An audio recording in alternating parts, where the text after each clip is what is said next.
a building that melts cars, another that's only 40 centimeters tall, one that almost secretly collapsed due to the wind. And the most shocking thing, they're all still standing. Today we'll see 5 engineering blunders that almost ended in disaster. Stay until the end, because the number one spot literally spits out. 5. London's walkie-talkie and the melting car. In 2013, a skyscraper in London began melting cars. Yes, literally.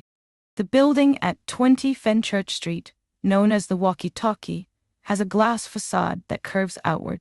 The problem was its concave shape. What happened? The facade acted like a giant parabolic mirror, concentrating sunlight on a specific point on the street. This is a case of concentrated solar reflection. When curved surfaces reflect radiation and increase the temperature at a focal point. The result: temperatures exceeding 70 degrees Celsius on the sidewalk. Parts of a Jaguar were deformed. Solution: permanent horizontal panels were installed to disperse the light.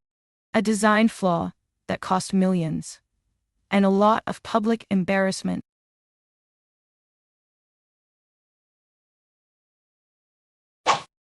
4. Millennium Tower, San Francisco, and the sinking building. A luxury skyscraper. $1 million apartments. And one small detail, it's sinking.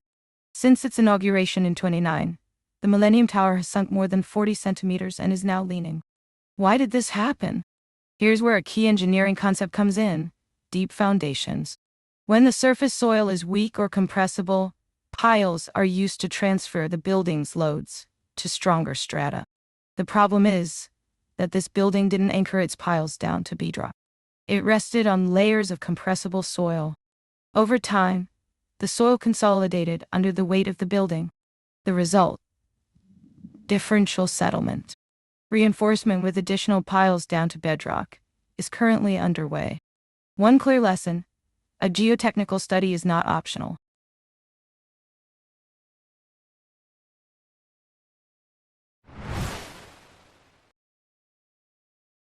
Three, Citigroup Center, New York, and the wind that almost brought it down. This building looked futuristic, but it had a near-fatal flaw. The Citigroup Center was built on elevated stilts because a church occupied one corner of the site. This forced the columns to be placed in the center of each side, not at the corners. The real problem: the design underestimated angled wind loads. In structural engineering, wind doesn't just hit head-on. It can strike diagonally, generating greater torsional stresses. The joints were welded, but during construction, they were replaced with bolts, which are less resistant to dynamic load. A student detected the problem years later. The result: with strong diagonal winds, the building could collapse. Secret nighttime reinforcements were carried out to avoid public panic. An example of how poorly assessed wind loads can be critical.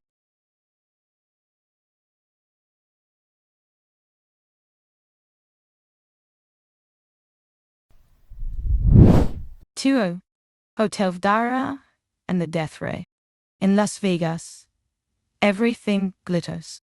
But this hotel glittered too much. The Hotel Vdara has a curved glass facade that reflected the sun directly into the pool. Tourists reported sunburn. Some plastic surfaces wore.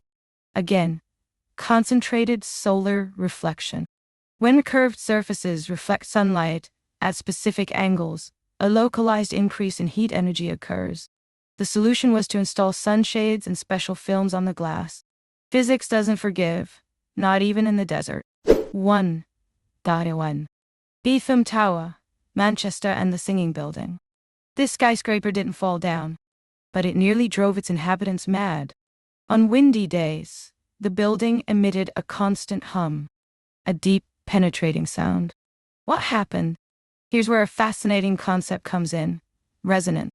When the wind frequency coincides with the natural vibration frequency of a structural element, the oscillations are amplified. Metal pots at the top of the building began to vibrate. It was a vortex-induced vibration phenomenon. The solution was to modify structural components to alter the natural frequency. A key lesson: engineering isn't just about strength, it's also about dynamics.